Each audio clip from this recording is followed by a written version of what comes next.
Assalamualaikum, salam sejahtera. Apa khabar semua? Kita berjumpa sekali lagi dalam playlist kita, Podcast Lagenda Zelda. Saya host anda, Reez. Apa khabar semua? Harap semua sihat. So, Alhamdulillah sihat. hari ini, alhamdulillah, ini biasalah nak cakap ada panel-panel utama kita seperti biasa. Umar, apa khabar Umar? Khabar baik je. Alhamdulillah. Uh, So last week kita tak ada session, so nampak, hari ni okeylah. last, ya. Ada sebab kita tak ada session last week juga sebenarnya. Topik yang kita nak discuss untuk hari ni jugalah. Tapi itu jadi kita akan selongkarkan sikit topik kita. Cuma yalah nak beritahu Umar nampak macam okeylah this month tak ada hujan-hujan ni semua, tak ada demam-demam semua okey lah. Okey lah. Start bulan ni dah okey semua. So no problem. Alhamdulillah. Okey, cun. Alright, okey. Selamat datang sekali Umar. Okey. Seperti yang kita cakap tadi, hari ni kita akan discuss, session hari ni boleh kata macam agak unik sebab kita just nak discuss about reaction kita terhadap apa yang telah terjadi minggu lepas. Ada dua perkara besar terjadi minggu lepas lah. Satu tu secara keseluruhannya dan satu lagi tu ada spesifik sikit lah, which is we are talking about TGA, The Game Awards yang telah berlaku minggu lepas hari Jumaat, pagi Jumaat lah kan, waktu Malaysia time pagi Jumaat kan. So kita nak cakap pasal reaction kita lah, spesifik pada Zelda dan juga in as a whole jugalah, ada TGA Awards jugalah sekali secara keseluruhan. Dan juga ada satu interview yang Aonuma buat dengan one of the IGN punya newscaster, Cat Bailey rasanya. So mungkin Cat Bailey ni ada peluang jumpa Aonuma dekat TGA dan dia ambil peluang tu untuk buat interview dengan Aonuma, which is ada suatu topik yang penting yang untuk the interview, iaitu yang selalu menjadi tanda tanya kepada peminat-peminat Zelda, fan-fan Zelda ni kan, iaitu konsep Zelda ni adakah kita akan lihat Zelda yang macam Zelda sebelum-sebelum ni lah.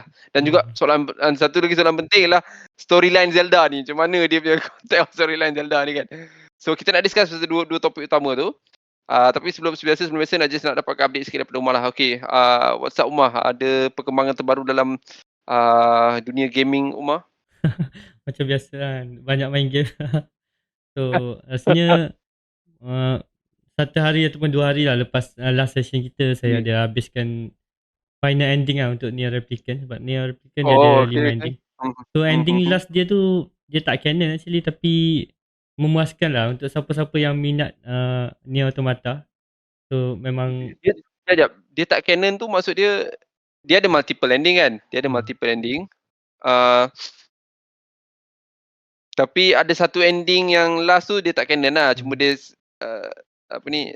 unik lah kononnya. Dia ending dia, kalau game yang asal dia ada A, B, C, D. So yang D tu lah yang canon ke Nier Automata punya. So untuk yang remake ni dia tambah satu ending baru, ending E. Ending E ni memang berbalik lah untuk siapa-siapa yang minat Nier Automata untuk kita dapatkan ending tu, tapi dia tak canon lah. Dia macam dia ubah sikit. Okay. So Alright. Nice. tapi tu dah lama. So lepas tu saya ada try juga main Doki Doki Literature Club. So Risa pernah try tu main game tu? Tak pernah. Itu kita apa, game Mario yang Jepun tu Tak, game apa Doki Doki? Riz tak pernah dengar. Sebab game tu dulu dia famous lah, tapi dia game lama. Dia macam game yang don't judge a book by its cover lah. So okay. Kalau Riz tengok cover dia. Okay, ada game Switch je. Okay, game Switch. Okay. Dia kat PC pun ada. Okay. Nampak macam dating sim, anime dating sim. Okay. So dia punya, kalau Riz tengok cover dia, memang dia punya promotion dia tak ada mention apa-apa. Ada something yang special dengan game ni. So daripada luaran kita nampak macam dia dating sim kan, kawaii anime girl kan. Tapi dia ada something yang saya tak boleh nak mention, sebab kalau saya mention benda ni, kalau dah in case Riz nak try nanti sebab dia special sikit. So kalau Riz dah spoil benda ni, game tu dah tak jadi special lah. Macam dah tak ada. Tak jadi special. Okay. Alright. Nanti boleh check out. Cuma nice. Okay. Dia hint dia sikit je. Kalau Riz buka game tu, dia akan bagi warning. Kat warning tu je yang Dia game apa? Dia game macam style Dia apa ni? Macam visual apa novel. panggil storybook punya style. Visual Oh, visual novel. novel. Okay, okay, okay. Oh, So, okay, okay, tapi okay. Right, right. dia Nice, nice. adalah certain game design dia yang unik sikit, yang tak boleh nak Riz tak boleh tahu. Oh, Kalau Riz tahu benda ni, game tu dah tak special. okay. Spoil lah. Okay, Heeh. okay. Dia akan And spoil then lah. Okay, yang okay. Faham, terbaru faham. ni ada main Mario RPG dengan Persona 5 X. Okay. Oh, Umar tak pernah main Persona 5 lagi sebelum ni? Saya pernah main, tapi saya main sampai first dungeon je dulu. Lepas tu saya berhenti, sekarang Oh, baru saya okay, start okay. balik. Sekarang baru Okay, nak ni habiskan. Royal lah, Royal. Royal Yang lah. Royal punya. Switch lah. Hmm. Okay, okay, okay. Alright, So right. Mario RPG Nice, nice. main around 5 hours macam tu. So saya Ah, plan nak main nak habiskan next week. okay, okay. How's it? How's the Mario RPG Mario RPG punya ni? memang best lah. Lagi best daripada Mario and Luigi punya. Padahal tu tak tahu, mungkin Betul. yang remake punya lain sikit ke tak tahulah, tapi Tak, tak. dia Remake tu kan dia kan sorry, Ustaz. first game dalam RPG punya Mario Betul. punya RPG kan. Mario, Tapi yes, betul. rasa macam dia lagi better daripada Mario and Luigi. Betul. For me lah. To some context, for me dia mungkin lagi better, even better sikit daripada Paper Mario punya series lah. Sebab Paper Mario start daripada cabang tu juga sebenarnya. Mula-mula bila Nintendo ada kerjasama dengan Squaresoft masa tu, kan itulah matlamat. Kebanyakan input daripada segi gameplay adalah daripada Squaresoft sebenarnya, sebab dia pakai turn based system kan. Tapi I think ada special input yang Nintendo cadang kepada Squaresoft yang diorang terima, iaitu konsep ada action input dalam game tu, which is lepas itu antara game pertama yang buat macam tu. Lepas tu banyak game-game RPG lain yang gunakan konsep tu guna lah. special sikit lah. Sebab dia bagi Nintendo, kalau baca interview dalam satu buku tu, dia ada interview pasal game ni. Bagi Nintendo, kalau RPG normal turn based macam Final Fantasy tu, ada masa iaitu macam player akan tak perlu buat apa-apa, faham tak? So Mario, untuk Mario punya apa ni, franchise, Nintendo nak player ni sentiasa berinteraksi. Macam mana kan kita main Mario, kita lompat atas gumba apa semua, so dia orang suggest tu, dan eventually dia orang terima dan dia orang deliver. And then agree apa yang Umar cakap, quality daripada game tu memang agak top notch lah. It both sebenarnya yang remake dengan yang apa ni, dulu itu dia sama je, cuma yang remake ni dia tukar dia punya presentation grafik dia kan, dan juga dia ada add sedikit lagi layer pada yang apa ni, action input tu lah. So action input tu kita boleh combokan dia, lepas tu dia ada dia punya apa ni, orang kata special gameplay feature dekat situ lah. Tapi storyline semua sama lah, tak ada beza lah. Yeah, nice game tu memang best. Memang orang kata agak excited lah bila game tu Nintendo announce to release kan. Yes, nice. Alright, cool. Anything else yang Persona tadi nak cakap Persona. Okay, Persona tadi tu kalau Umar minat storyline dan naratif, mungkin Persona ni akan beri banyak kata input yang mungkin Umar suka lah. For me, okay lah, I boleh main game Persona tu, tapi cuma dia ada banyak yang bukan dia lebih pada macam part-part yang storytelling ni macam heavy sikit lah. Sebab apa? Sebab dia kita nak kena pergi sekolah, nak kena buat tu kan. And macam-macam kena buat. Which is bagus, cuma dia akan naikkan kita punya level semua. Cuma tak tahulah, zaman sekarang ni rasa tak banyak capacity tu dah. Dan game tu panjang gila, especially Royal tu dia dah masuk DLC semua kan. So dia dah buat, dia kata definitive version lah. Dan dia ada upgrade few apa ni, orang panggil apa ni, features dalam game tu yang kononnya nak memudahkan lagi gameplay lah kan. Contohnya battle scene dia tu, dia ada tambah command yang special, boleh buat seronok memang seronok. Cuma dia game yang kita main dengan relax, which is bila dia buat dekat Nintendo Switch adalah yang terbaik lah. Sebab portability tu membantu lah. Portability tu memang bantu, sebab macam cakap lah, kita boleh just pick and play bila-bila masa kan. So agak menarik lah kan. So for me, I lagi suka kalau Nocturne series daripada apa ni, SMT kan. Sebab Nocturne ni dia kurang kat bahagian yang kena social pergi social lah. Dia lebih pada, and then gameplay dia lagi tough lah sikit lah. But yeah, okay, good game. I think Persona ni 5 ni memang betul-betul berjaya memecah dia punya apa ni, dia punya market dia lah. Sebab before Semua this orang main kan sekarang. betul kan.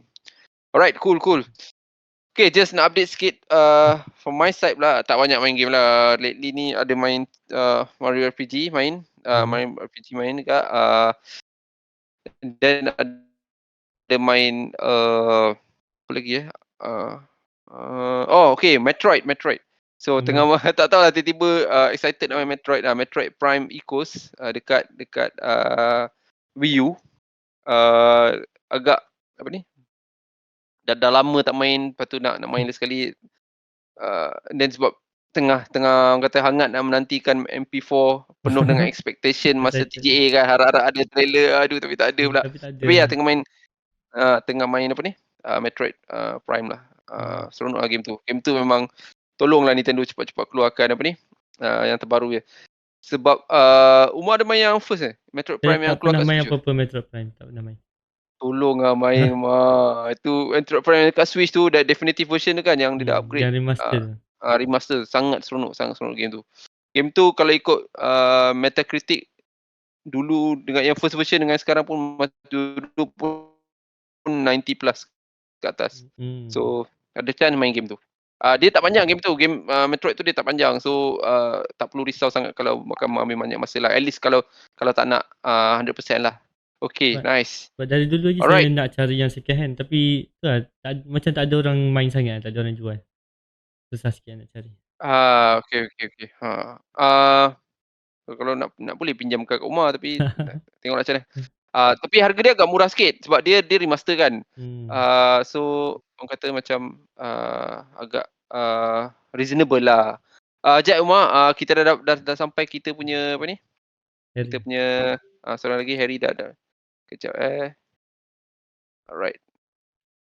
Dia lambat sikit. Alright. Setting balik kedudukan. Tak apa, nanti masa I'll edit tu I rearrange balik, jangan risau. Just okay je. Just penting recording. Okay, kita tunggu sekejap. Tapi alright. Harry, can we hear you? Can we get you? Hold on. Okay. Hopefully I won't be showing my face. I'm in the less than optimum condition to show my face right now. Okay, alright. No worries, no big deal. Okay. Hi Harry, selamat datang ke Podcast Lagenda Zelda sekali lagi. Dah nak jadi kata pemenang punya ni panel ni. Harry. How's it going, Harry? It's my second time here, right? It's my second time here. I think this is your third. I think this is your third. Yeah, you joined I think a couple of sessions ago you joined for the first time. Oh yeah, I recall that was once. Yeah. I am good. Sorry that I came in late. No worries. Busy, You just started. Busy and I'm okay lah. Just busy until the end of the year lah. It's like that one. Cool. Yeah, I've heard that Harry tak apa sihat really not feeling well. I'm still recovering now. Okay lah, no problem. Okay. Yeah, I was telling Umar tadi, ada cakap Umar musim-musim hujan ni banyak semua demam, semua batuk kan. Oh yeah. Correct. They always rain at the time where you need to go and fetch the kids. Yeah, exactly. Betul. Okay, anyway, we're just talking to Umar tadi, tengah cerita sikit lah latest game yang we were playing for the last couple of weeks. What about you, Harry? Any interesting games? Of course, we'll try to make it very Nintendo, but non-Nintendo would be acceptable sebab lah kalau ada. Nah, I'll make it quick. Mine's Nintendo related. I've been, because I was so busy. I only get to play before I sleep. So I've been playing Witcher 3 on the Switch. It's a blessing in disguise because I realized that early on that I'm able to play games. I'm able to continue playing games, certain titles more often if it's on the Switch. If it's a handheld, let's just put it this way. Betul. Yeah, that's the reason why I didn't continue games like Monster Hunter World because it's on the PC. Exactly. You know, I was telling Umar the same thing. I was telling Umar, kalau kita main Persona, we play. I mean, he just restarted Persona again after last time he only play like a first part of it.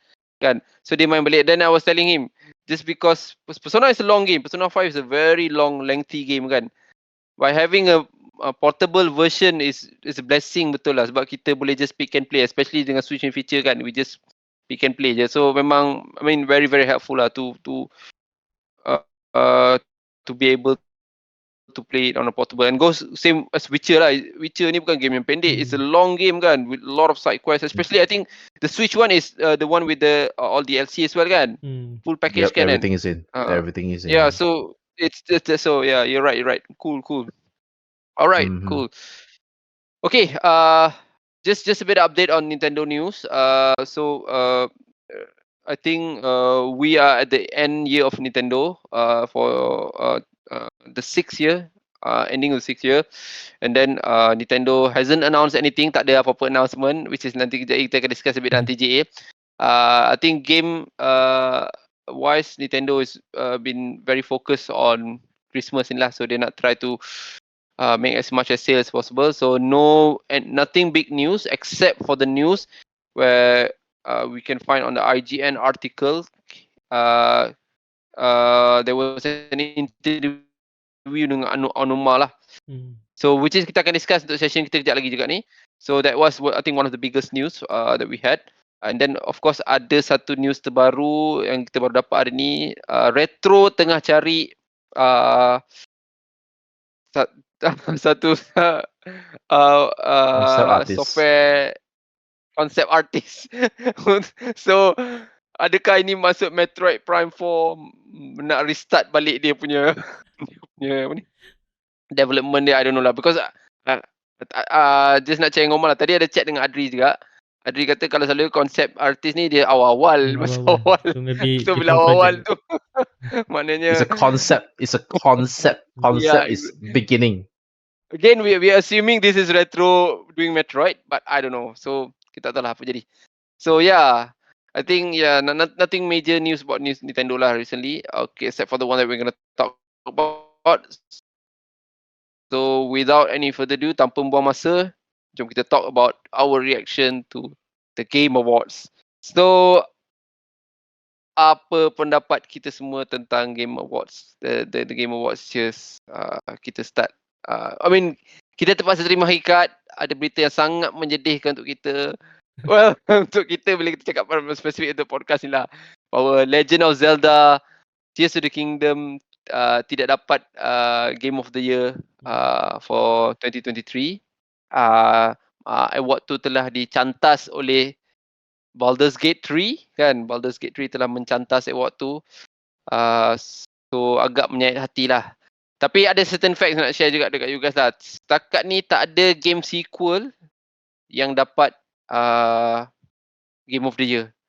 So kita dah seen before, God of War tak berjaya dapat juga. I mean ada beberapa game yang the first punya title dapat and the second one tak berjaya. Contohnya I think Red Dead Redemption 2 pun tak dapat agak. First punya dapat, second punya tak dapat. So it has been a tradition, which is masa Tears of the Kingdom keluar, I was hoping that Tears of the Kingdom akan break that record lah for the first time sequel tu berjaya dapat Game of the Year.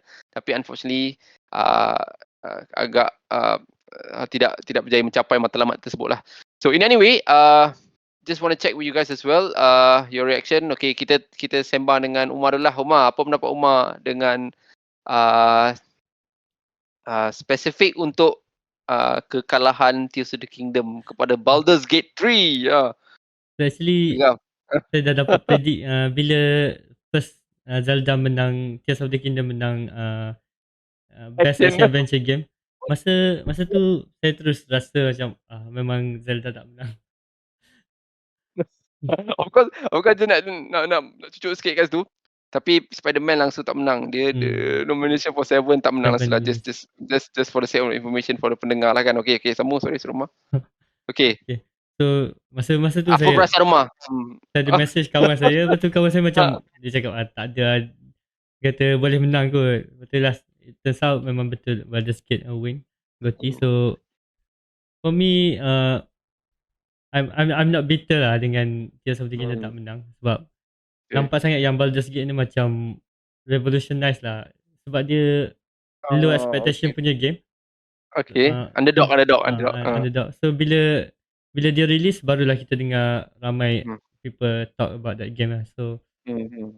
it's no wonder dia boleh menang. So memang saya sendiri pun ada cakap sebelum ni yang I will respect that the decision kalau Baldur's Gate yang menang. Kalau game lain yang menang, Nice. maybe I will not agree lah. Okay, that's nice. Okay, kejap lagi kita akan masuk tu. Okay, cantik. Okay, what about you, Harry? Apa pendapat Harry terhadap, I know, okay, let me be honest, I know three of us are here. Again, correct me if I'm wrong. I think kita tiga-tiga letakkan Tears of the Kingdom sebagai game of the year kita lah kan. Umar, I think so. Rasa Umar rasa game of the year untuk Umar lah Tears of the Kingdom, betul? Okay, I think Harry, you as well, correct? I think we had a discussion about this before in your channel, kan? Yep. I also give reason why lah. I mean, like I think we can all be real that Baldur's Gate 3, based on this, I think there's one or two award shows before the Game Awards, and Baldur's Gate 3 sweeps them all. So you kind of can tell already what's gonna happen. So there's already an indication there. But I still pick Tears of the Kingdom mainly just because, purely based on how the Game Awards, they themselves describe what a game of the year should be, because it's written there in text. It's written there in text. I don't have the exact words, I don't have the exact text in it, but based on what they said is that something to do like this game has to offer the best experience both in two fields. One is the creativity part, and also in the technical field. Yes. So creativity part, we can all argue whether I mean, I can tell that most of the games in the game of the year categories are creative, but Tears of the Kingdom is quite next level in terms of creativity alone, because the kind of thing that people can create. That's one. The next thing I think people cannot deny that in terms of the technical aspect of the game, I mean, we literally, when the game comes out, a lot of their devs even from Sony side that question what kind of dark magic has they done for the game to run as it is without any crashes. So my point, what keeps me believing a little hope that Tears of the Kingdom would win is because of what the Game Awards described themselves for, what basically how they describe the game that qualifies as the game of the year lah. But I think on the hindsight, it's always going to be not just about what they describe themselves of the category is supposed to be, but what game is popular lah. So in that case, what they write there doesn't really matter. I'm disappointed, but but award show is usually like this. It's at the end, sometimes it's what's popular. Yeah. Agree. Mm-hmm. Okay. Thank you, Harry. Thank you for the input. Okay, I'm gonna talk a bit longer. Sorry, I jarang cakap banyak dalam ni. I selalu bagi pada panel. Tapi untuk kali ni, I sebagai defender of Tears of the Kingdom, sekali lagi memangkatkan diri sendiri sebagai defender. I got a couple of points and I raised lah on the awards, which gonna be, I think, specifically to this Baldur's Gate winning the game of the year lah. Okay, I don't know, you guys ada tengok tak Game Theory punya latest video talk about how the TGA punya awarding system work. Have you guys seen that? I'll share with you later lah. Nanti you guys check it out. It's very interesting.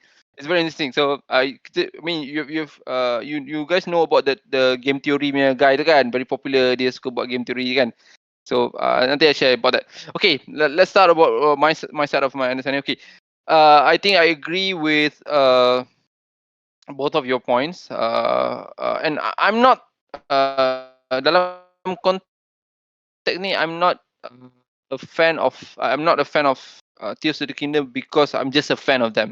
I mean, I've played Baldur's Gate. I played a bit of Alan Wake a bit. I played Spider-Man. I played Resident Evil kan. I main semua game dalam nomination tu. Kecuali Mario Wonder. Mario Wonder tak main lagi. Tapi lain semua main. Okay, I rasa kan, going back to the award itself kan, for me Baldur's Gate ni ada few things yang make me a bit uncomfortable why when I heard that it got the award lah. First of all, Baldur's Gate ni is a 2020 game. If you guys check the history, it's a 2020 game. It got an early access. So masa dia keluar 2020, dia keluar early access.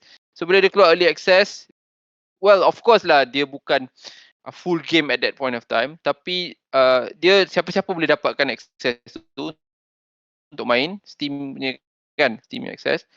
And then as time goes by, dia akan update the game based on the feedback of the customer kan, customer feedback, so dia akan update.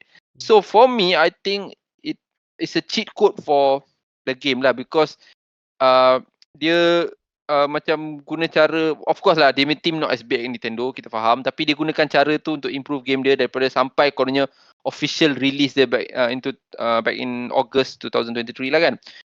But from that perspective, if you guys check dalam FAQ TGA kan, dia ada satu section orang tanya, boleh tak game early access game ni being nominated as a game of the year? And TGA cakap boleh. I mean TGA they themselves say yeah, it's okay, it's normal for a game under early access to be nominated. Which is why I was wondering kenapa dia tak nominated way back then kan, masa dia initially was release. Of course they said masa tu the game like just 30%, 20% of the full game kan. But eventually as the game goes by kan, 2020, 2021, 2022 kan. So at that point of time the game tu masih dalam early access dan dia dah receive those update secara gradually lah kan. So I don't know why they don't consider that as a 2020 game lah. So it feels a bit unfair lah for a game like Spider-Man, for a game like Alan Wake, for a game like Tears of the Kingdom. Diorang tak release that game to public kan. There's no any early access. They just develop and then they just sending out kan the full version of it lah. But so yeah, that's one of my point lah. Point kedua, I think Harry was saying kalau daripada segi technical, Baldur's Gate it's not that perfect lah, because even when they release the game, ada a lot of issue with the game kan, and then they have to patch the Act 3 kan. I main sampai Act 2 Umar. I'm not sure whether you guys dah jauh ke tak main game ni. So I played until Act 2. So dia still feel very buggy the game kan, and then they daripada segi technical punya achievement for a PC game kan, I mean if you're talking about a console game like PS5 ke, Xbox ke, Switch ke, kita faham lah dia punya technical limitation, tapi for a PC game the technical limitation should be very minimal lah kan, because they're playing at the high end punya kan. So boleh ada technical weakness juga, and then it's not that impressive lah kan. And then third one, I think this one goes back to Umar punya point tadi. Umar cakap macam unik. Sebenarnya kalau you guys main Divinity and Original Sins, it's the same thing. It's nothing new about the concept yang orang gunakan lah. Cuma dia, untuk kali ni dia keluar Dungeon Dragon punya style lah, maknanya Divinity and Original Sin ni macam modern, tapi dia punya gameplay semua almost similar kan. So it's nothing out of ordinary lah. Not to say that the game is bad. The game is great. I agree. I think Baldur's Gate is an amazing game kan. But kalau kita nak credit dia pasal dia punya keunikan dia tu, I think tak cukup kuat lah, because kita ada contoh-contoh game yang macam tu kan. Which is in a way I feel like macam is it orang kata betul-betul out of nowhere lah kan. I played the game. For me, my biggest issue with the game is it's a slow game. It's a very slow game. Oh my god, game dia kan. Umar dah main kan game tu kan? Dia maksudnya Umar tak main lagi lah. Ingat Umar dah main. Dia punya gameplay dia very slow lah, because dia adalah Dungeon and Dragon main gameplay. Means that it's a dice game. Kita main pakai dadu kan.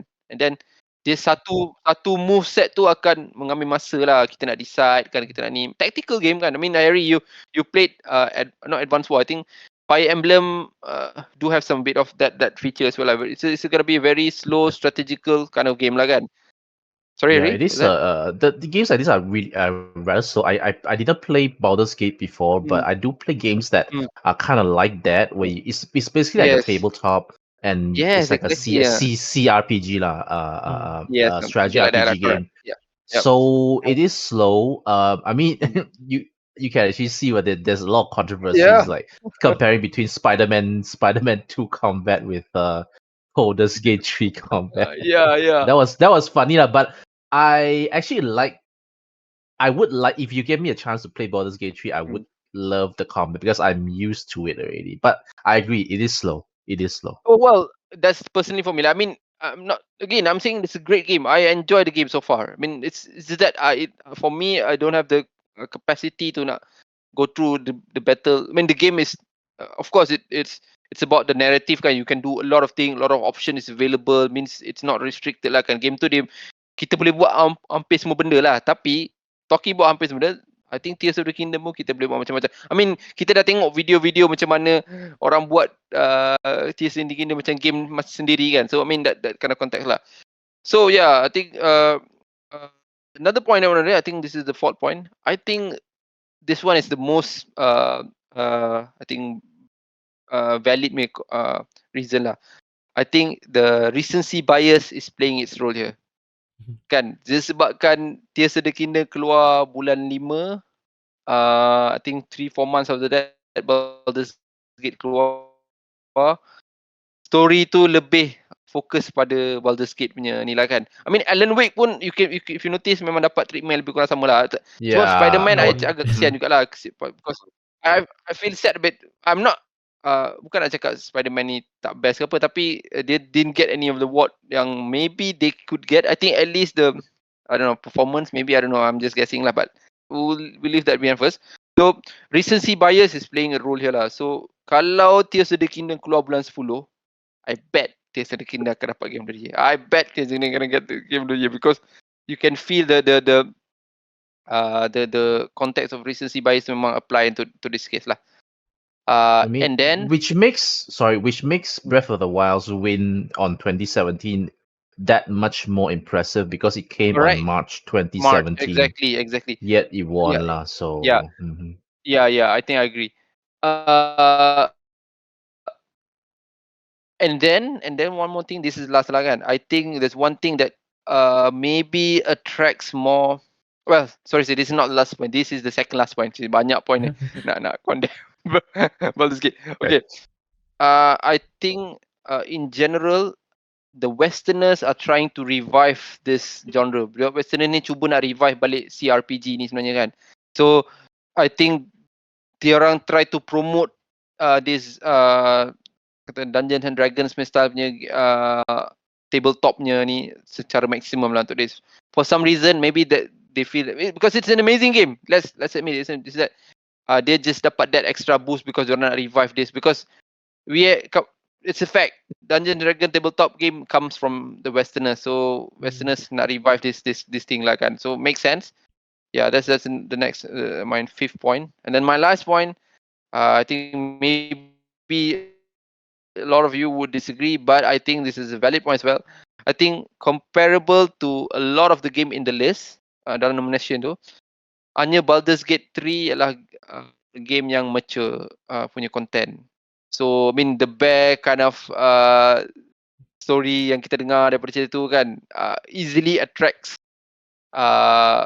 favoritism lah dekat sini. I mean kan, yeah, I think when you put it under that kind of context, I think it becomes that new favorite thing that you want to do lah kan in a game kan. So I think yeah, which is goes back to apa Harry cakap, popularity is the way to navigate on this world. And yeah, with that, just want to confirm TGA is George Keighley punya award lah. It's I think selama ni kita buat award untuk George Keighley ni, dia punya kata tema dia always nak try to emulate Oscar punya kan. So padahal George Keighley ni is not like a game developer, it's not like a journalist or whatever kan. He has the connection with some of the big people, some of his friends kan. So he was taking this opportunity lah. It's just an award in a way award tu, especially this year, specifically for this year, the award becomes like a how do you say, macam ada uh, just the addition to what they wanted to present, which is actually the presentation of the games that are coming next year lah. I mean, if you see a lot of people are commenting, especially bila dah E3 tak ada, untuk this year kan E3 tak ada, so people nak something like that, so the TGA become that role lah. And in a way, which I wanna sambung ke soalan kita yang seterusnya ialah apa value of the TGA kali ni lah kan. Kita dah tengok komen, I mean Umar, I'm not sure kalau Umar ada dengar komen-komen orang terhadap apa TGA award tahun ni, especially tahun ni lah kan, negativity award dia punya negativity yang jadi, iaitu game developer yang sepatutnya dapat pengiktirafan tidak diberi begitu banyak masa untuk diiktiraf lah kan. So so I think in general that's my point about Baldur's Gate winning the game of the year lah. But yeah, let's go to the next topic macam saya cakap tadi. Okay, apa pendapat you guys on the TGA? I mean, let's ask Umar. Okay, Umar. Tadi kita spesifik pada Baldur's Gate dengan Tears of the Kingdom. So, Umar, apa pendapat Umar terhadap the Game Award? For me lah, Game Award ni dia macam gradually become better and better. Sebab masa first Game Award ni dia macam more to CGI trailer, more to ads kan. So it become better and better. Rasanya last time paling bagus lah pernah dia orang buat. Tapi when it come to this year memang betul-betul pelik sebab dia dah kembali macam dulu. So dari segi trailer macam world premiere tu dia orang kurangkan tapi macam biasa lah. Dan kebanyakan macam saya cakap, saya tak suka CGI trailer. Tapi kebanyakan dia orang kurangkan CGI trailer. Tapi for this year yang buat dia jadi worse sebab banyak advertisement, banyak ads yang tak sepatutnya dia orang buat pun, macam tak perlu tunjuk pun. So, banyak ad yang macam Samsung punya ad, lepas tu Google and then Apple punya ad, lepas tu Discord, macam ad yang bukan trailer punya game trailer. Kalau nak celebrate game trailer, it's okay for me. Tapi sebab benda tu jadi the whole presentation is too long. And macam Riz cakap tadi macam celebration, macam mana sepatutnya dia orang hargai iktiraf developer, tapi last developer pun macam tak banyak masa untuk bercakap. And then dalam banyak-banyak award pun hanya sikit je award yang developer kena naik atas pentas lah. So dia jadi macam dia tak jadi macam Game of the Year dah. Dia jadi macam dia tak jadi Game of the Year award, jadi Trailer of the Year award ataupun Advertisement of the Year award. That's nice. Trailer of the Year. Okay, Trailer of the Year. Alright, cool. Okay, what about you, Harry? Any views on the TGA itself as a whole lah kan? Realistically speaking, right, look at TGA, right, it serves two audiences and each have its own needs. So first audience is us lah, the gamers lah. We are there, it's basically to feed us with trailers. The carrot is the trailers, the carrot is the world premieres. And it also feeds a second group of people, or I would say individual, which is Jeff Keighley himself, which, because he wants to take this opportunity to bring in his friend Kojima, that's one. He wants to take this opportunity to get closer to Hollywood, that's two. Oh yes, oh my god. Okay, unfortunately, because these two are his priority. But the sacrifice would be the developers, because this is the Game Awards. It's supposed to give awards, but then because you are so prioritized on feeding these two groups of people, including himself as number two, the developers unfortunately are just there for, I would say, for his own sacrifice for his own sacrifice. Yeah, so I feel like if you look at the awards show as what it is on the base, it failed because I think there are a lot of very important award categories that's just quickly brushed through. Example like best RPG. Indie game, yes. Oh yeah, indie game, right? Best RPG for me Mm. is the worst offense because it's such an Yeah. important category. Yeah. There are many more examples lah that involves in important categories that's Mm. just swept through like that. So I just feel like for a award show, isn't that you're supposed to? I mean, I don't That's expect you to every single mm. award. Also, you need someone to go up lah. Okay, and I Mm. want to be realistic as well on the timing and stuff. But you have to identify more Correct. awards allowing the winners Critical. to go up and Mm. at least just talk lah. And even Mm. that, they also failed. Like you already given less chance for the winners to go up already. Mm. Yet for those that get a chance to go up, you give them like 60-second most. Some of them, because even some of them is like lesser than that. The worst case was you're not being very considerate, especially when it Mm. comes to when Tears of the Kingdom goes up. Aonuma Mm. actually has to get Translate. a Translator kan. translator. That takes Mm. time. So you Alright. should have an alternative timing for things like that. Maybe instead of 60-second, give 120-second or Mm. maybe more. We're talking about like last few awards already. You can't even give them a Mm. bit more time.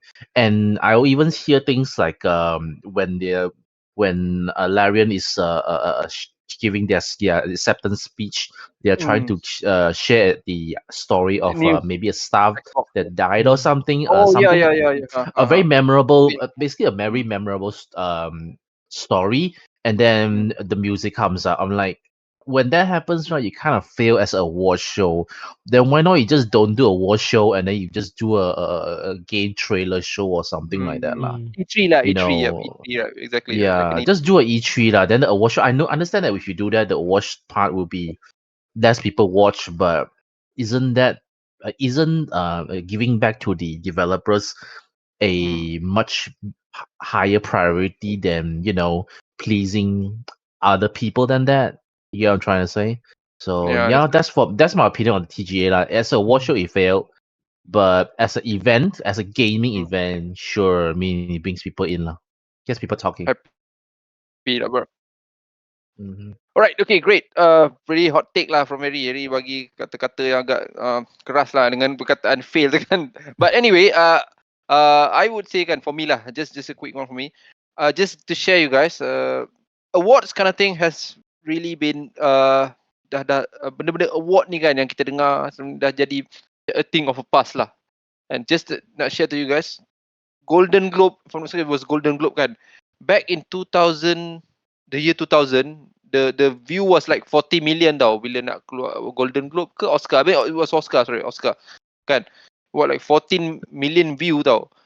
Okay, just to share, last year punya Oscar was like 18 million je. I mean, people dah start care less about it because in the end, the person yang give the awards kan are within that the group itself lah kan just nak credit Mhm. themselves lah in a way kan, which is still good. It's just that it has lost the charm lah, like whatever it has been before lah kan. And especially with the context of back then 2000 kita tak ada mobile punya I mean the you can see the drop from 40 million to 18 million. That's like a big drop tau, a very big drop kan. And with that context of nowadays people can watch the show everywhere, anywhere kan anywhere kan. So on your phone kan, YouTube. But back in 2000, the year 2000, people can only watch on the TV je kan, TV kan. Even with a lot of kata a way to watch it nowadays, you can see, imagine the drop is like so big kan. So 80 minutes. I mean, just on the context of the award kind of show lah, which applies to TGA as well lah. And I do agree. For me personally, I think it was a good award lah. It's just that some of the thing they need to improve. I think we're talking about 3.5 hour, 3.5 jam punya session. I think a bit more than that kan. And kita kena go through, and then seperti mana Harry cakap tadi, some of the awards yang I would rasa agak critical, agak penting sebab kita nak credit those developers kan. I mean, when we're crediting the developer, they're doing all the hard work kan, and that award may not mean anything to them or anyone else, but at least some way for them to nak channelkan dia punya penghargaan lah kan, which is sedih lah bila tengok game-game. Street Fighter 6 is an amazing game kan. Dia dapat award for best fighting game kan. Tapi they were not there kan. So I mean the indie game semua, I mean it feels so mengecewakan sikit lah daripada sudut tu, especially bila you see a legendary punya developer macam Aonuma. Bayangkan Aonuma macam you guys cakap, dia nak translate benda tu, and then someone was, I mean, you got a bot behind cakap 30 seconds, please wrap it up. I mean, macam kan, it feels memang off sikit lah dia punya cara dia handle. And I know ada reason dia buat macam tu. I know Kili did that ada reason, because I think last year, the year before that, a lot of people complain masa terlalu panjang kan, lama sangat nak habis that event kan, because games banyak kan. But they need to find a balance between that lah kan. And I love, for me personally, I suka presentation, walaupun most of them macam Umar cakap lebih pada CGI rather than gameplay kan, because in the end gameplay yang kita nak tengok, tapi at least CGI just give us a bit of assurance that something's happening lah kan.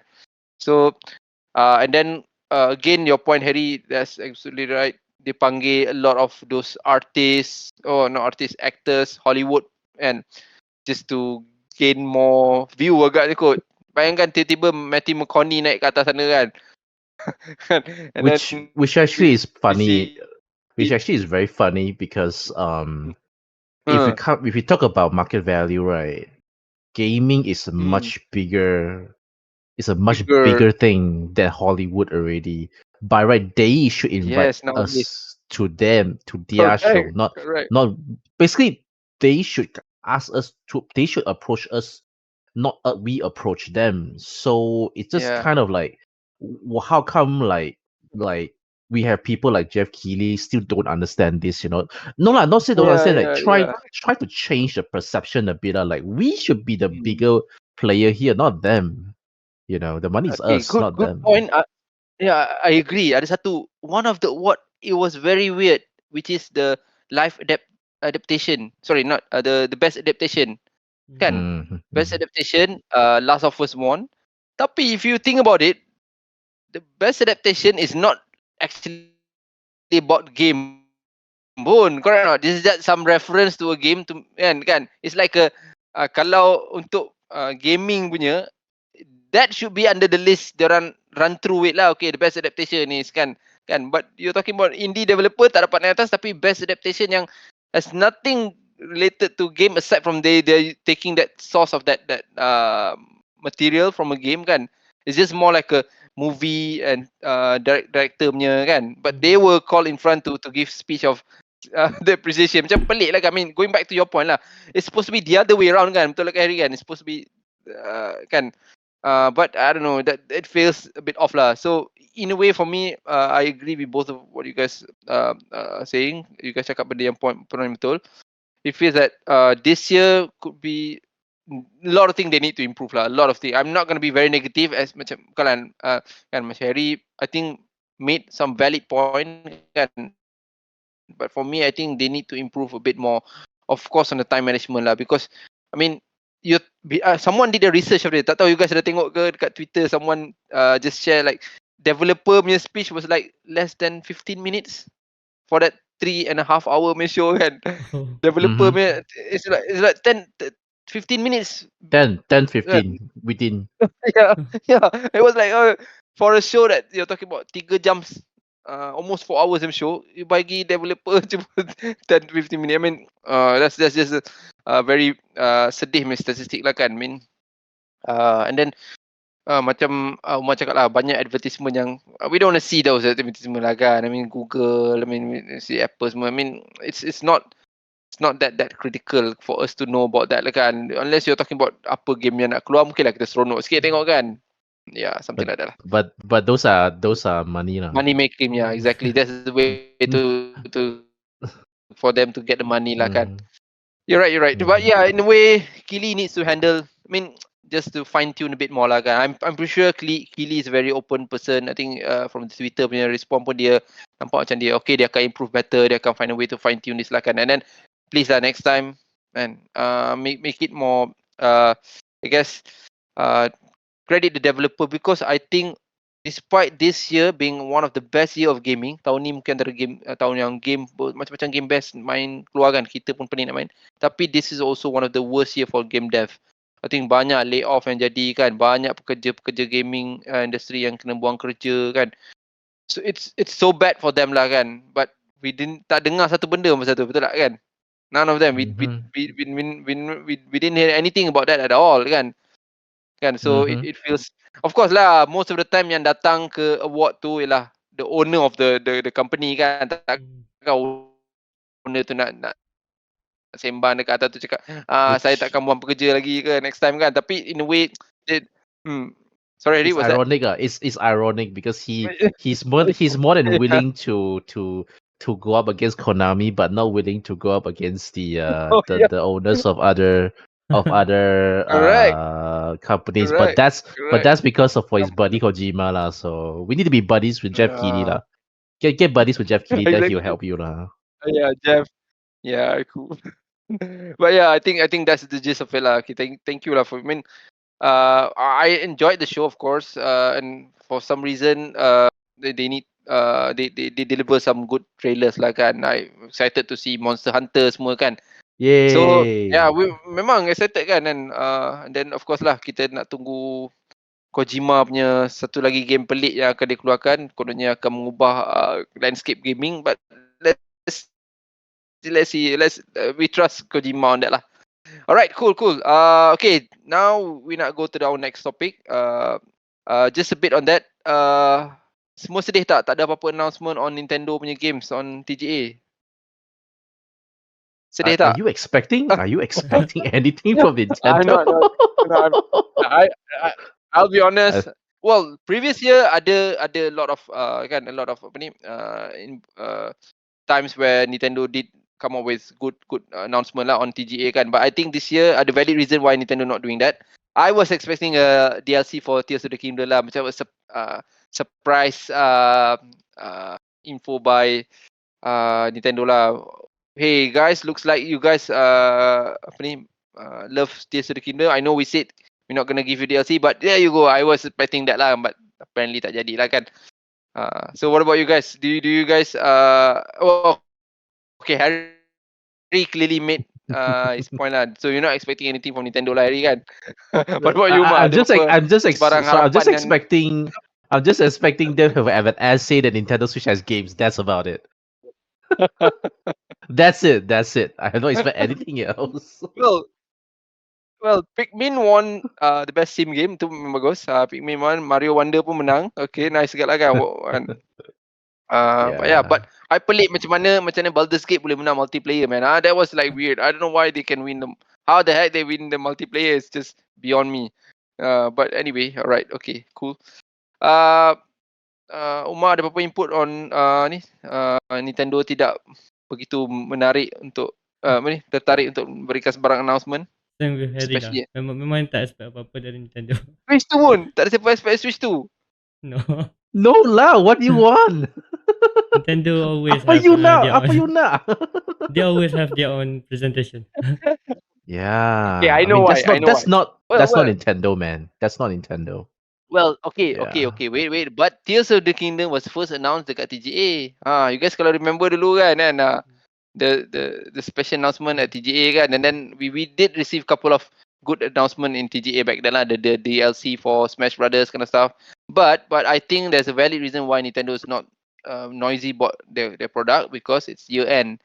They were just they nak habiskan Switch sale lah. Kalau dia tiba-tiba cerita pasal something yang baru yang luar daripada, takkan dia nak announce game for Switch lagi. I mean, we dah tahu Switch dah sampai ke limit. I think the last game yang kita betul-betul confirm announce for Switch I think is Paper Mario kan. And even that, there's a rumors spreading out that it could be for both the new Switch and Switch lah. I mean, kalau dia announce for a new Switch masa ni, lah, say nobody's gonna buy the Switch for Christmas lah kan, for year end holiday lah kan. And then we just got a new bundle for Smash Brothers lagi kan. So they're gonna be very quiet about this lah. At least they're gonna close Switch with a full blast lah kan. Alright, anyway, sorry for dragging that a bit. Okay, let's talk about, okay, this is the last topic, should be just very specific topic. So recently, there was an interview daripada IGN punya newscaster, I think Cat Belly kot, Cat Belly if I'm not mistaken, sorry if I butcher the name. Cat Belly, dia ada dapat peluang untuk interview Aonuma during Aonuma visit for the TGA, and the interview create a lot of sparks lah, especially with some of the question. So of course, one of the main question was, will we expect to see Zelda go back to the traditional way of Zelda game lah. And then the answer daripada Aonuma yang cakap, Aonuma macam, no, kita takkan kembali kan. Dia pelik kenapa orang nak main game macam format dulu, because those format are very limited, very restricted kan. Dia kata from dia perspective inside the interview as well, I'm rephrasing the quote lah. He was like saying that yang buat game ni pun dah rasa bosan nak buat format yang sama je. Orang yang nak main mestilah lagi bosan kan. So that create a lot of spark lah. Semua orang macam what? Especially from the hardcore fan base kan. I mean, kita semua dah pernah dengar that argument lah. Banyak orang, I mean, ada suara-suara vokal yang I don't know, I think it's minority lah kan, because based on the sales value feels like very minor punya, yang cakap kenapa Breath of the Wild, Tears of the Kingdom ni tak best lah, tak follow Zelda, this is not the Zelda game kan. So when Aonuma cakap macam tu, semua macam start marah Aonuma lah. I mean, in fact ada komen daripada one of the Twitter was like Aonuma akan menghancurkan Zelda punya series lah, something like that. So alright, daripada tadi I tanya Umalu, so I tanya Harry pula dulu lah. Okay, what do you think about Aonuma comment, Harry? What's your view on that? He clearly said macam, no way I'm gonna go back to that. No, yeah. Did he really say that? Because okay, he did. I'm trying to read the text. Let me quote him while waiting for you to answer. Let me quote it. It was let me just a minute. Yeah. Because I was reading the text version, so I'm like, maybe some emotion did not get across. Okay. So he was saying like this. Okay, go ahead. He was saying, wait, you must act it, you must act it, so that's easier. Okay. Wait,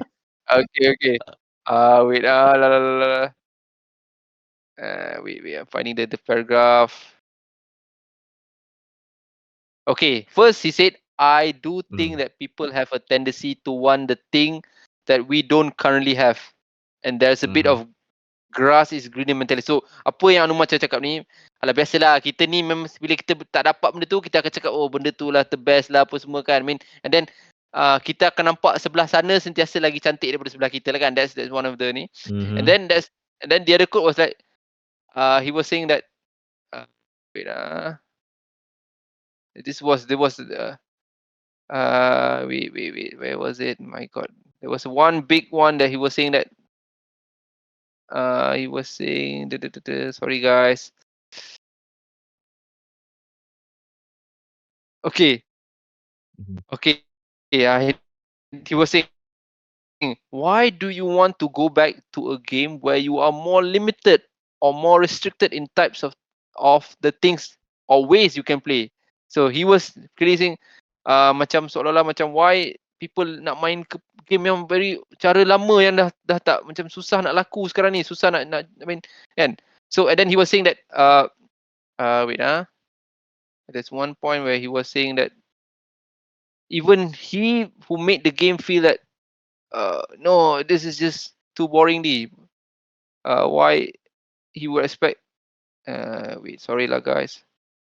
No worries. I think it's pretty much similar to what you said earlier on. Yeah, something like that, yeah.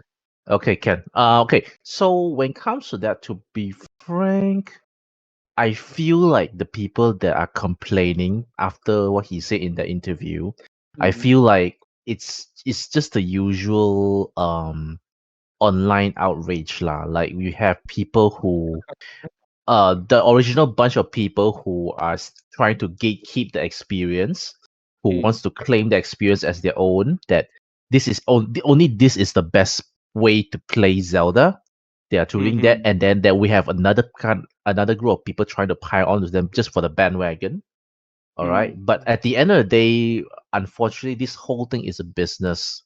So when it comes to business, sales is everything, and it's already been very, very, very, very clear since Breath of the Wild that the open world aspect, the open air, that's what they call it, the open air aspect is the way to go.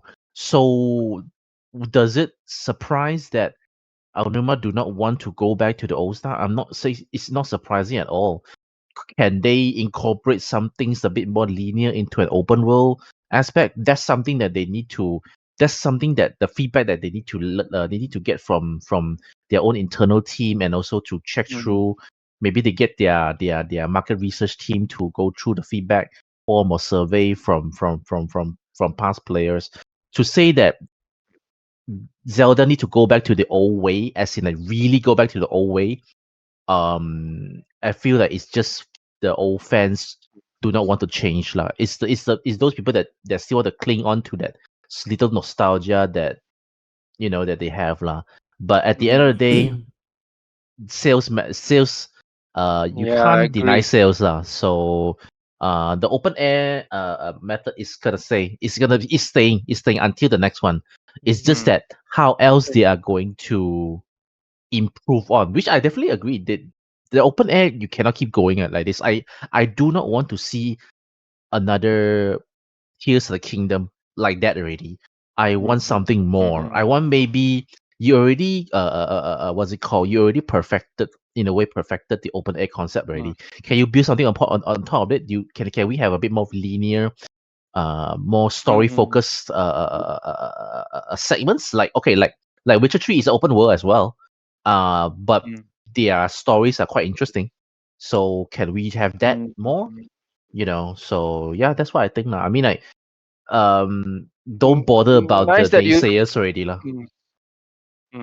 I mean, going to that point about story menarik, tapi kalau boleh nak gunakan tu untuk ke soalan seterusnya, but maybe we'll wait there because we're talking about the story in a bit more. Okay, maybe just to get input from Umar on this. Apa pendapat Umar bila Aonuma cakap itu? Macam Harry cakap tadi, it's just a internet outrage lah. Sebab since Breath of the Wild lah. What? Just sorry Umar.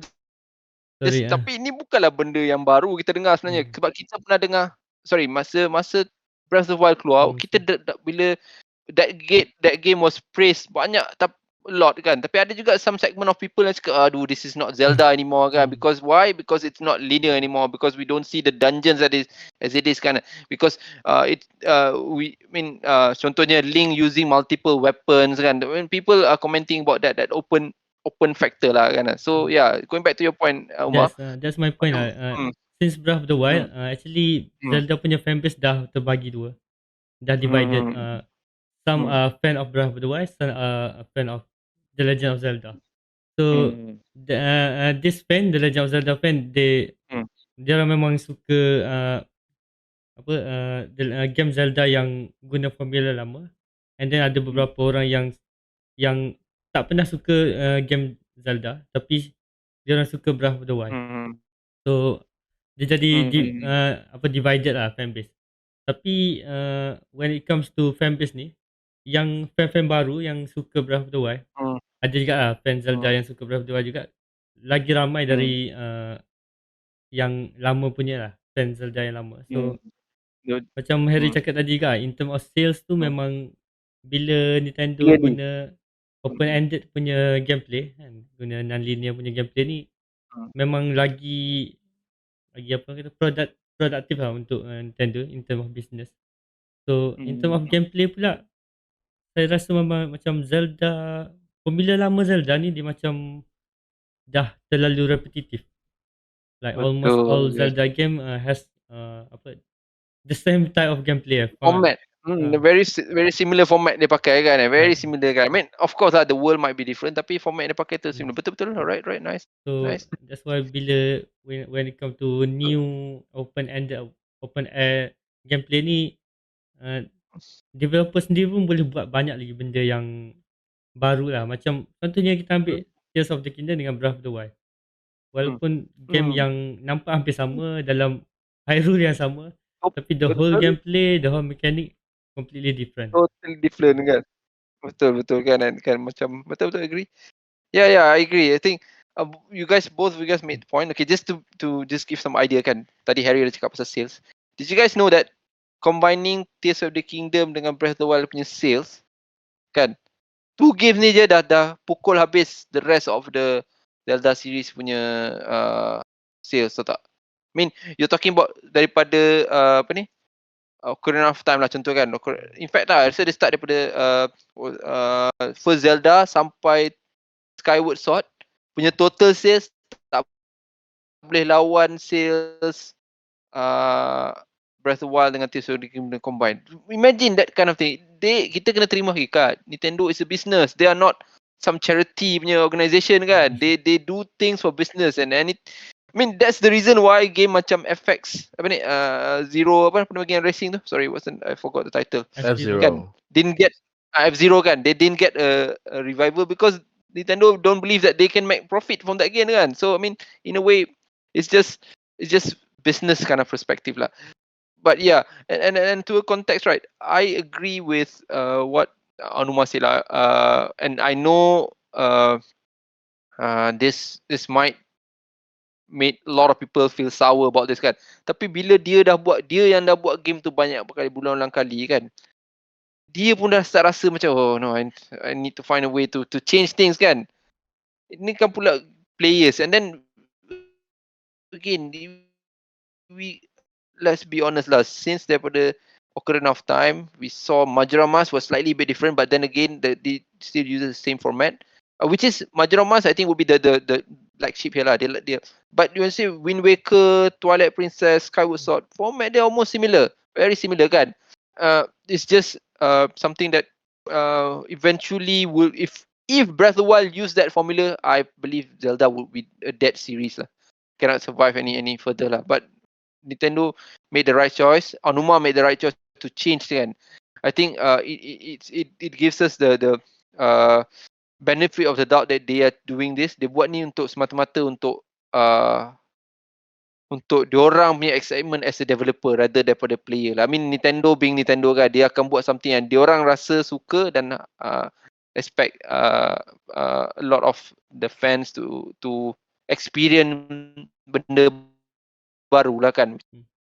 Which is whatever happened with Breath of the Wild and Tears of the Kingdom lah kan. I mean that's what and then I think there's one comment daripada I think was it Aonuma kan. He was saying that bila dia Aonuma said bila dia buat Tears of the Kingdom kan, dia terkejut macam mana players boleh create something yang dia tak percaya itu datang daripada game dia. So this is a specific interview punya. So he said, so in my past when I was in a college, one thing I did was work on creating puppets.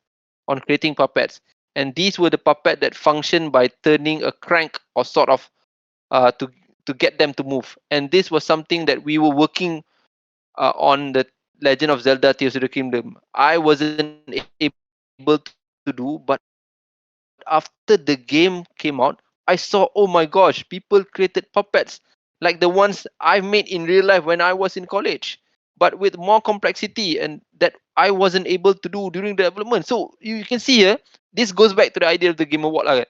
Goes back to what Harry's punya point earlier kan.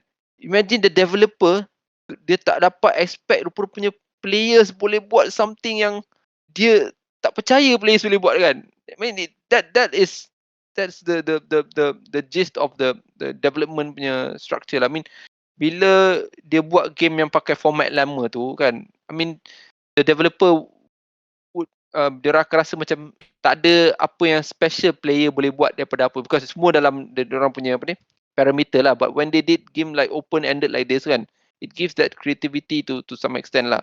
So and then just a bit more, tadi Harry ada talk about how Nintendo needs to improve. I mean Legend of Zelda needs to improve to to make it more to how to say, macam nak ambil apa yang good from the previous version of Zelda to the new version of it lah kan. Actually, Harry, they did that, and then that was I think one of the comment from Aonuma say that, I mean, he mentioned that bila dia buat Breath of the Wild, diorang understand there are some limitation on the dungeons kan. So with that, when they develop Tears of the Kingdom, they try to use whatever asset that they have to make it more like the old version punya dungeon, the traditional main dungeon lah kan. When we play the game, we feel that lah. Of course, it's not as good as some of the previous dungeon, but you can see that there's a sort of thing that they were thinking about kan. Okay, they need to improve on that, and they were doing that kan. So daripada Tears of the Kingdom, nampak lah diorang ada put effort nak improve that process, and with that, let's just let the ball keep on rolling lah kan. I mean, eventually we'll see an open ended Zelda game with a dungeon with that complexity that we've seen before lah kan. I mean, we know that they understand that. Kita sebagai fan tahu yang Nintendo faham that they do, but maybe because of the limitation that they had with Tears of the Kingdom, they tried their best, and then for me at least, I really feel the difference lah. I don't know you guys, but I dapat rasa beza antara dungeon from Breath of the Wild dengan Tears of the Kingdom. Memang nampak lah jelas kan tema-tema dia semua kan. So yeah, I think in a way, I do feel that this is the way lah moving forward. But with the condition, Sorry, I you know, just a quick sure. one. I like the way you say let the ball roll, because that is something that is very rarely done these days. Gaming, Especially in this gaming landscape where because let the ball roll in a way is kind of like risk taking also. These days all about profit. Like these game devs and game companies are very, very nervous, so that in a way that they always see, okay, one game come out doesn't do moderately, then they're very nervous already. Like, oh shit, it's not like selling gangbusters. So instead of letting the ball roll, they just grab it, consider it dead, and then do something else already. While they actually forgotten the fact that a lot of the what's it called, the so-called successful franchise today is because of the companies, the dev themselves actually let the ball roll quite a long time until it is where it is today. The best example is Zelda. Do you think Baldur's Gate 3 will be where it is today if they don't let the ball roll for Baldur's Gate 1 and 2? So I think the risk-taking part is really lacking these days. So I understand the financial aspect of it, but if you really want something long term, right, you gotta trust that the thing that you create, right, will be better. Maybe not in this iteration, but in the next iteration or the next iteration.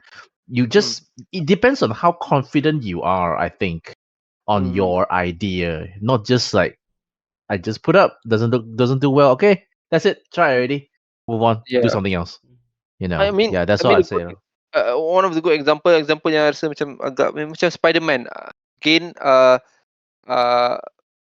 mungkin just my opinion, but when we play Spider-Man yang Umar mungkin dah main Spider-Man baru kan, rasa dia punya play safe dia terlalu banyak, betul tak kan? Dia especially bila ada Spider-Man Miles Morales before that, and then the first Spider-Man, they tried to go with the play safe punya route kan, and when that happens kan, I'm not saying that Spider-Man ni tak best. I thought it was okay, it was enjoyable, but you feel that macam diorang tak nak cuba sesuatu yang baru, betul tak kan, Umar kan? In terms of gameplay memang exactly sama dengan My Morales je. Kan lah. So macam I mean, from that kind of perspective lah. Sorry, apa dia, Umar? Sorry. Saya just nak cakap yang dia develop more towards the story je. In terms of gameplay memang 90% lah sama. Betul kan. Kita rasa macam, I mean, of course lah, for Spider-Man, they are itu franchise yang besar, especially it's a licensed franchise kan. Tapi I mean, that's what I think what Nintendo loves to do lah kan. Macam Harry cakap, I think a lot of developer nowadays, they don't dare to take that risk kan, to change that, to rumble up that formula kan, which Yeah, man, if you guys think about it kan, kalau fikir-fikir balik, Legend of Zelda pertama dengan Adventure of Link, they are two different thing, man. Betul tak kan? Siapa ada main first Legend of Zelda dengan Adventure of Link, totally two different kan? With the kan, I mean that was Nintendo yang punya apa ni trademark lah yang kita always see kan. And then I think based on you guys cakap lah, I think the formula, old formula has been too template lah. When that happen, people gonna get start. I mean, we can still sell lah, but it won't be as much as whatever we see nowadays lah kan. Alright, cool. Okay, the last part of this, I don't want to drag this a lot. Well, actually got one more question extra, but let's see whether we can close, how close we can settle this question. Okay, one of the question in the interview was the storyline of Zelda. Ni I know a lot of people like it. Okay, bila dalam interview tu Nintendo, Aonuma and Fujibayashi was clearly saying that they don't really care about the story, and because story would come later. The main thing that's gonna happen is the gameplay first, the technical part first. Because kita kena terima hakikat bahawa when Tears of the Kingdom came out kan, dia melalui satu limitation yang agak tinggi dengan Switch. So diorang kena gunakan sebab semua kepakaran diorang fokus kat that area. So story won't be the main factor lah. But of course ada improvement compared to Breath of the Wild dengan ni. Tapi story punya chronological from one Zelda to another Zelda is not important for them. They can focus the story on a Zelda one single game, but it doesn't have to be yang chronologically diorang kena confirm kat, okay, make sure storyline ni kena dengan A Link to the Past. Make sure storyline ni kena dengan Link Between Worlds, Majora's Mask, something like that. So what do you guys think about that? Omar, apa pendapat Omar tentang bila Actually, when I read that article, saya rasa sedih juga sikit. But when Aonuma said that they don't want to not continue, but like continue directly the story, because for them this will limit how they design the gameplay. box. Betul-betul jadi box saya katakan. Betul-betul. In terms of gameplay, dia kena surround that story, so jadi ada limitation lah. So actually I did not agree with that, tapi but I'm hoping that they create a more stable storyline from the story the timeline that we know about the Legend of Zelda.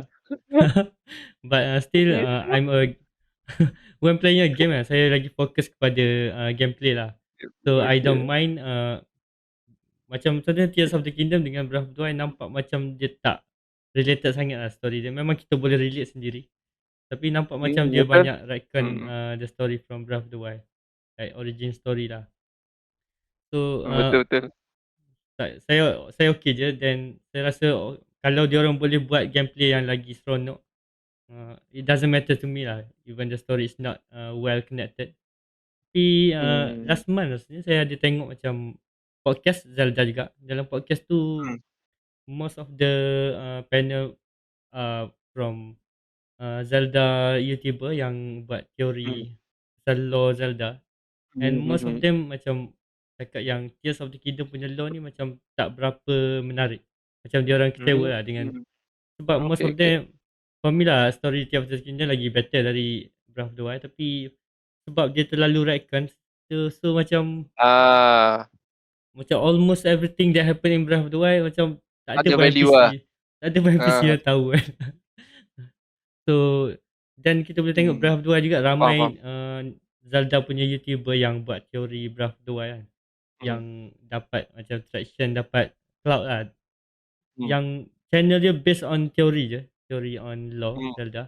Tapi when it come to Tears of the Kingdom, when they try to make that kind of video, that kind of theory lore, macam diorang tak dapat apa-apa sangat. Macam even fan ataupun viewer pun macam tak tertarik sangat dengan Tears of the Kingdom punya lore, sebab dia terlalu tak connected lah. So for me, saya nak yang macam tu, tapi when it come to gameplay, I will prefer gameplay first lah.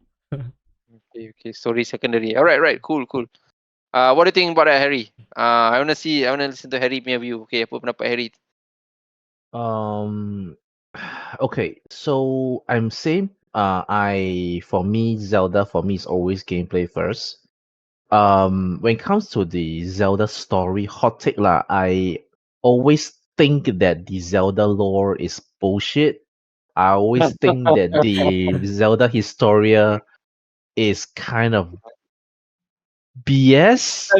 It's being made by the Historia book, right? The Hyrule Historia book is made just to please the fan base, the fan theories, when actually they already say themselves long time ago. You play the old games, you already know. There's actually no very, very little to no relationship between the games unless they make it clear. Right? So I always find it interesting that why people want to keep chasing for the lore, trying to find continuation when there's none. They make the game each time with a clean slate, right? They have a skeleton ready, right? The only thing they'll do is they add the skeleton on top, and then they build the story around that piece of I paper. see. You know, so I always find it Understand. interesting that people are really trying their very best to link it, like, oh, this Right. the skeleton warrior in Twilight Princess is Twilight actually Princess, the Link, link from Ocarina of Time or something Majora's like that. I'm like, you guys, I mean, good on you guys who have time to think about things like that lah. But I think the developer themselves, they never thought it that way. They always think about what makes the game fun rather than what makes the game related to each other. So every single time I see I look at a Zelda game, I'm just thinking of what kind of cool thing is this gonna be? And if I care about the story, I care about the story within that game. that game, yes, And exactly. and if there is a relationship, even if there's a relationship with older games, I think what they do is they just put it there as an Easter egg. That's it. Correct. It's just Most an of the Easter times, egg. yeah. That's it. It has nothing to do with the what's it called, the other game. Lore. So yeah. So for me, and also I think that's the reason why Zelda games, especially like Tears of the Kingdom, don't get that much longevity compared to games like games like from Sony and stuff like that, because there's like a deeper lore. Things have to be Correct. connected to each other, because gamers these days, they love that. Whereas Yeah. for Zelda, it's a very contained Correct. experience within each game. So I mean, am I disappointed that it's Tears of the Kingdom is not exactly connected that much with Breath of the Wild? A bit, yeah, but then I mean, I love the gameplay. It's fun. So why does it matter? Yeah, that's my opinion. All right. Great point. Okay. Umar, sorry, I have to agree with Harry here. I think because the concept of the chronological punya apa ni line tu mostly is created by fans yang cuba nak connect the dot between this. The game developers cakap, okay, Twilight Princess is a new. This basically from Nintendo perspective is that Twilight Princess is a new retelling of the Zelda story. Wind Waker is a new retelling of it. They don't say that, okay, this game happens. It's just that when the game dah siap, fan dah keluarkan macam-macam teori, dia macam cakap, some of the marketing people nak please the fans, or they just try to give a very vague punya pandangan yang ada connectivity lah. But in the end, it's just contain punya, very contain punya storyline lah kan. So something like that kan. Of course, but there's some point that I agree dengan Umar juga. Kita kena bezakan antara lore dengan narrative lah kan. I mean, Tears of the Kingdom narrative is story dia I suka. I mean, in fact, among banyak-banyak Zelda, Tears of the Kingdom story antara yang paling menarik untuk kita lalui lah kan. Tapi connectivity dia a bit unique for Tears of the Kingdom because dia clearly is a direct sequel to Breath of the Wild, which is I agree juga dengan you guys.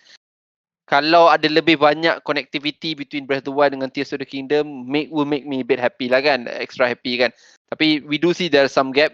For some reason, dia ada certain benda dia buat macam ada connectivity, certain benda dia tak buat connectivity, macam ada gap between dia. Contohnya macam hubungan between Zelda dengan Link kan.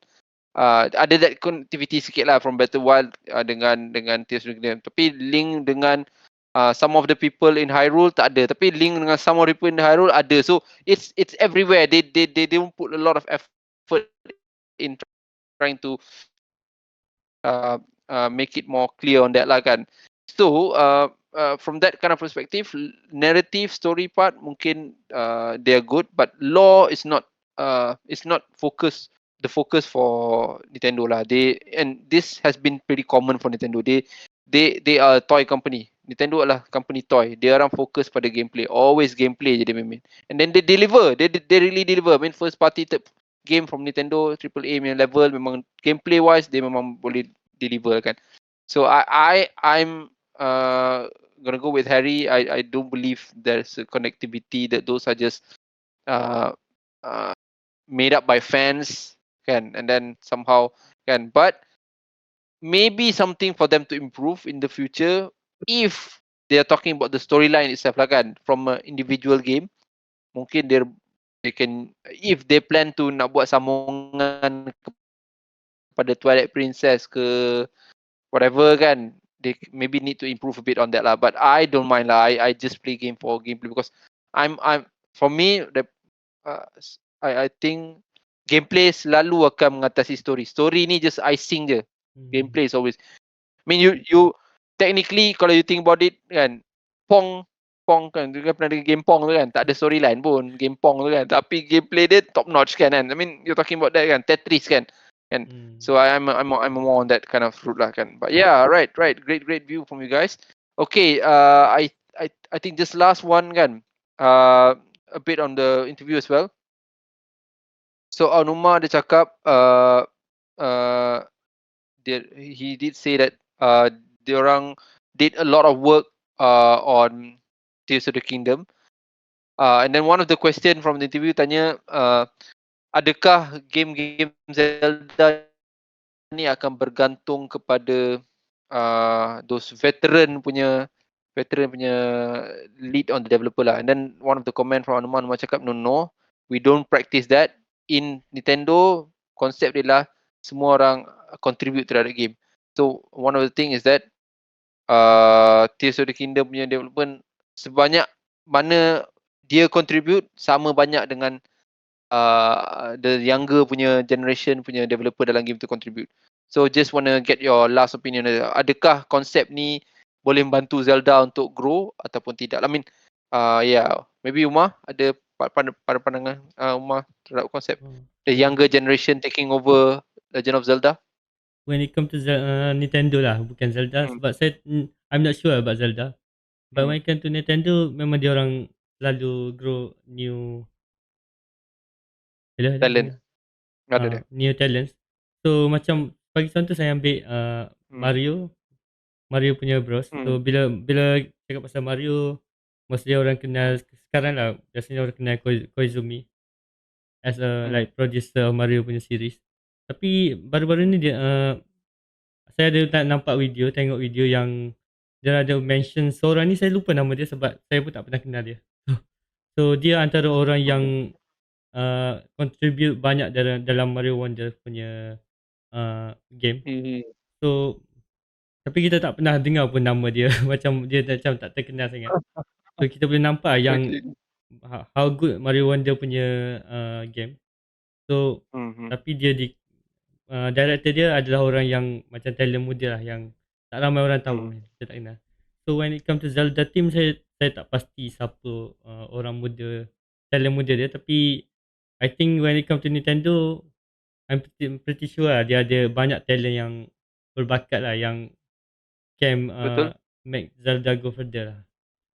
Betul, I agree. And satu lagi nak mention yang between Aonuma dengan Fujibayashi kan, macam biasanya kita Aonuma yang dapat banyak kredit kan betul, I dalam agree. game production. Tapi actually yang orang yang suggest idea untuk Ultra Hand punya mekanik tu adalah Fujibayashi. Tapi kita jarang nampak dia dapat more credit than Aonuma. Betul.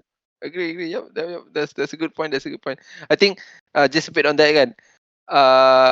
Aonuma dia cakap dalam interview. I mean, if you guys haven't read the interview, go and read. It's a very good, informative interview. Aonuma dia cakap, bila dia jadi producer, it's way easier than jadi director. So dia cakap masa dia jadi before this he was a director. Director dia kata heavy duty role.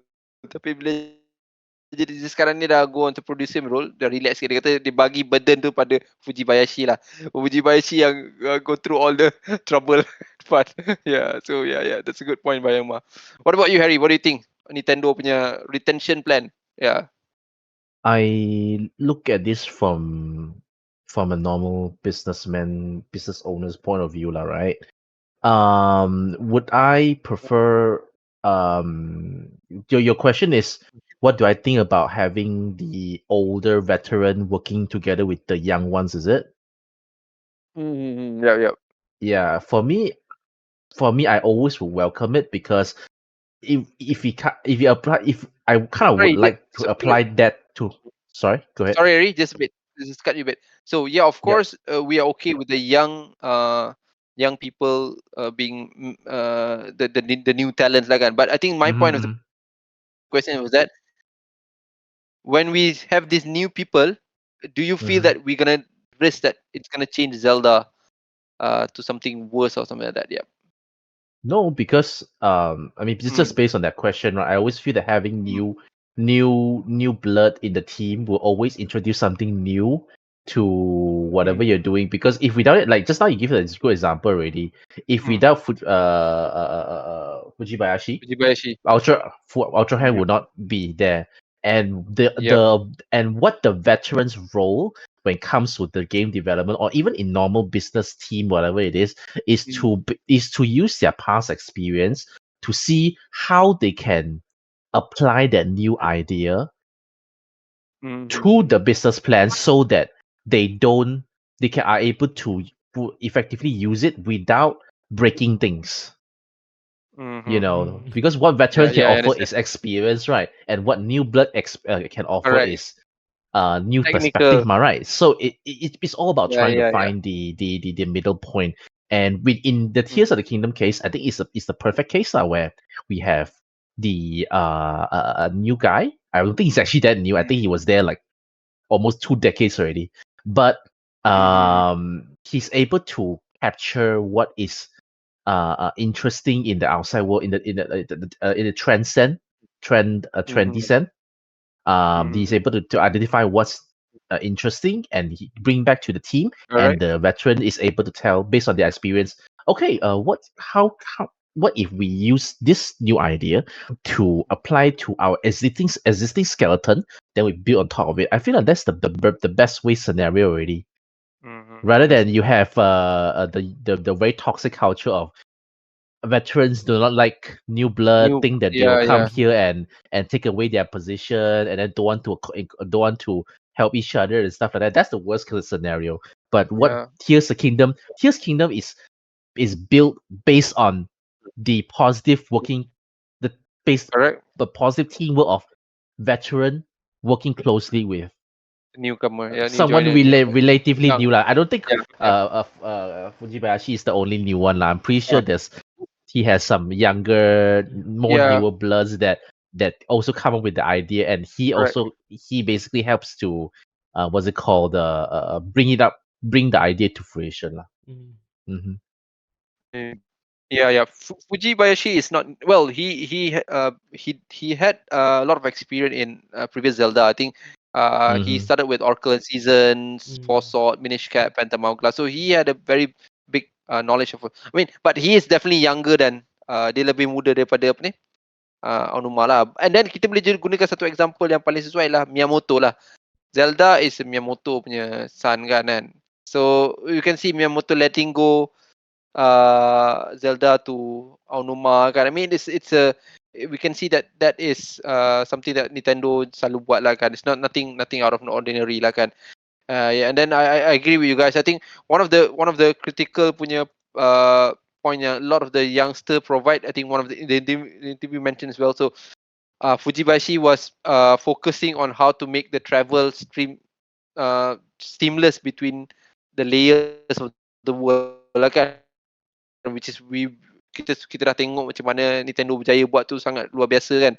So itu antara diorang punya achievement bila diorang work together with the new brains lah kan, and then the veteran as well lah. So in a way, for me, Aonuma pernah cakap in the interview as well. Aonuma did say that after Skyward Sword kan, Aonuma dia rasa penat dengan Zelda formula. And then inside the interview they said, and then Aonuma nak tukar. So in a way, dia memang dah fikir benda ni dah berulang-ulang kali kan. Dia rasa dah boring, so dia nak tukar. That's why we can see Breath of the Wild dengan Tears of the Kingdom. But from that kind of context, dia perlukan the young mindset. In a way, kita dapat, I mean, open world concept is something that easily applicable to banyak player zaman sekarang ni kan. I mean, in a way, kita expect, kita daripada gamer banyak dah start expect open world tu punya option lah kan. And then I think that's what's Zelda got from the new people lah, from the team. So yeah, I think, I hope we can still get new people to embark on this Zelda journey, so that we can always get those new experience lah kan. Experience yang tak nak berulang-ulang lah kan. But then I think was it you, Harry, mentioned that if possible kita tak nak tengok Tears of the Kingdom punya style lagi dah. We need something new kan in the future kan. Yeah, And then, we need something new. Yeah, and then that would make it more, I think, when having those young new mindset kan, we'll be able to get that a bit more easier lah, rather than just depending on the veteran punya mindset lah. So I think with that I'm gonna end this. You guys provided banyak input yang sangat berharga, especially on macam mana Zelda moving forward. And hopefully kita akan dapat the next Zelda yang lebih kata memecah kita punya kotak minda kita lah kan. I mean, hopefully we can get a lot more surprises from the Zelda team, and I'm pretty sure we can. So let's wait for that and be excited. Thank you very much, Umar. Terima kasih, Umar, dengan input Umar. Of course, Harry as well. Thank you very much. We'll catch up with you guys in the next session. Hopefully you guys enjoy Podcast Lagenda Zelda. Thank you. I'm Reez, checking out. Bye-bye. Bye-bye.